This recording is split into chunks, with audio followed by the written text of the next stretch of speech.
My son decided to plow the heck out of me on a business trip. So back in the day, me and my husband adopted my current son and our daughter. Now my son is 23 and daughter is 22.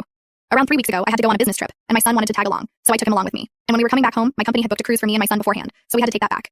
Before I went on the business trip, I was told that the cruise was booked, so Al packed extra items to take with me. We had to board the cruise in the morning, and everything was going smoothly, and we both had fun. Our baggage finally arrived to our room, and I was in shock because almost all of the things I took with me weren't there, and that was the same for my son as well. I had around 2 formal dresses, 4 of the bikinis I packed in the clothes I was wearing now, and my son only had a couple of his outdoor clothes and swimwear. I started to get worried because the cruise had already started, and we only had a few pieces of clothing for 2 weeks. My son, on the other hand, was calm and said that we could manage and told me that this shouldn't ruin the mood. After a couple minutes, I got over it and changed into my bikini to go out and enjoy our time here.